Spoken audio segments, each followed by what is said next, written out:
में आप सबका बहुत बहुत हार्दिक बंधन अभिनंदन करता हूँ। आज का हमारा वार्ता का विषय है भारत के लोकतंत्र पर जात तंत्र का हमला। साथियों, लोकतंत्र और जातिवाद एक दूसरे के विरोधी माने जाते हैं। लोकतंत्र में एक परिवार की तरह सभी का विकास और समान अवसर अनिवार्य शर्त होती है।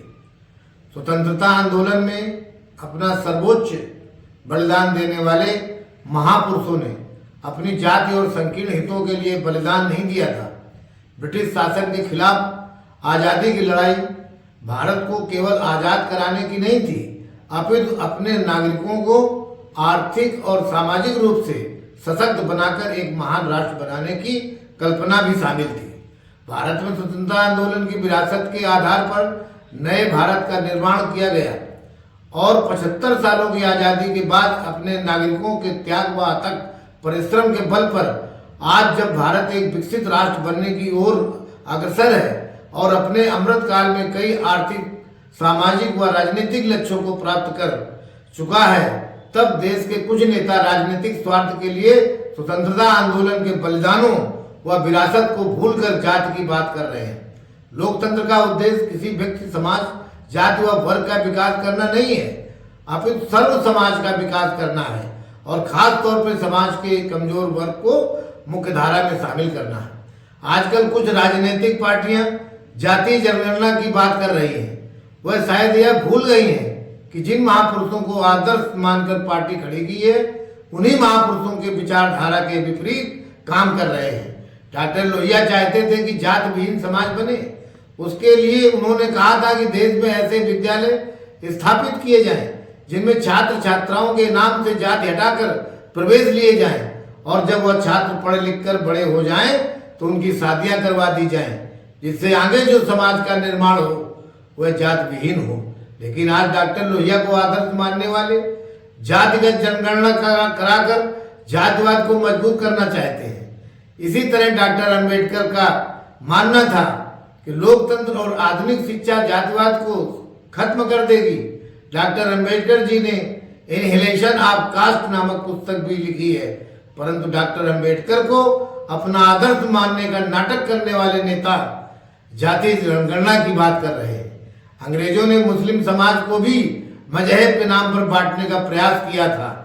आज जो लोग जाति जनगणना की मांग कर रहे हैं वह मुस्लिम समाज को भी जात के नाम पर बांटेंगे, जबकि मुस्लिम धर्म में लिखा है कि एक ही सफ में खड़े हुए महमूद व अयाज न कोई बंदा रहा न कोई बंदा नवाज। इस्लाम में अल्लाह के सामने न कोई छोटा है न बड़ा, न कोई रईस है न गरीब।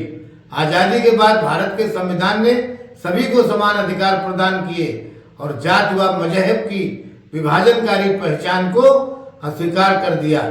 आजादी के बाद जातीय जनगणना की मांग की गई थी, परंतु सरदार वल्लभ भाई पटेल ने इसे अस्वीकार कर दिया था और इसे राष्ट्र निर्माण में बाधा पहुंचाने वाली प्रक्रिया माना था।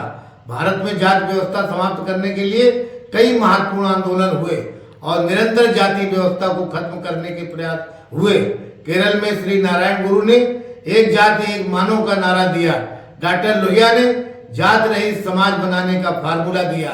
बाबा साहेब डॉक्टर भीमराव अम्बेडकर ने समानता पर आधारित समाज का सपना देखा। पंडित दीनदयाल उपाध्याय एकात्म मानववाद का सिद्धांत लाए।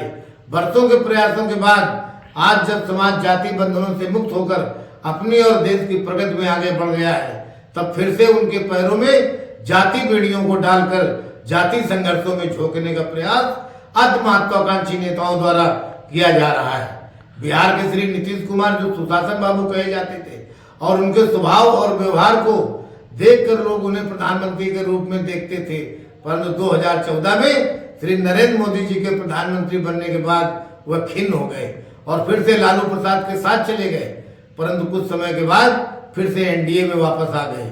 अब एक बार फिर से उनका मन प्रधानमंत्री बनने के लिए हिलोरे मार रहा है, इसलिए एक बार फिर से राष्ट्रीय लोकदल के साथ मिलकर प्रधानमंत्री बनने का सपना देख रहे हैं और शायद अपनी इन्हीं महत्वाकांक्षाओं को पूरा करने के लिए जातिवाद का घिनौना खेल शुरू कर दिया है और बिहार में 75% तक आरक्षण लागू करने के लिए प्रस्ताव पारित करवा दिया है, परंतु आरक्षण की सीमा बढ़ाने से अगर कोई दल या व्यक्ति राष्ट्रीय स्तर पर छा जाता तो तमिलनाडु जहां 85% आरक्षण लागू है, वहां की क्षेत्रीय पार्टियां अब तक राष्ट्रीय पार्टियां बन जाती।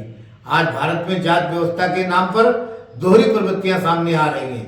आधुनिक राजनीति, न्यायिक परिवर्तनों, सामाजिक आर्थिक सुधार, आधुनिक शिक्षा, आधुनिक व्यवसायों के विकास, शहरीकरण और बाजार व्यवस्था के कारण विकास के कारण जात व्यवस्था के स्वरूप में क्रांतिकारी परिवर्तन आया है।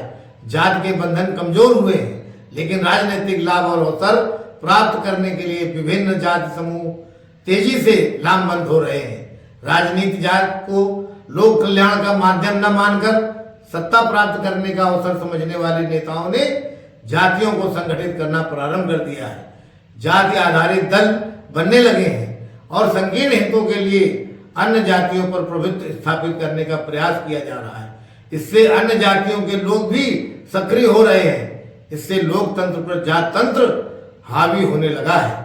आजादी के 75 वर्षों में भारत ने अपने नागरिकों के परिश्रम व त्याग के बल पर विश्व में अपनी पहचान बनाई है, परंतु संकीर्ण मानसिकता के महत्वाकांक्षी नेता इसे फिर से बर्बाद करना चाहते हैं। बहुत बहुत धन्यवाद। यदि मेरा YouTube चैनल जन यात्रा टीवी आपको पसंद आया हो तो इसे लाइक और सब्सक्राइब करना न भूलें। बहुत बहुत धन्यवाद। आपका साथी अनिल शुक्रवार से पूर्व सांसद। Thank you very much.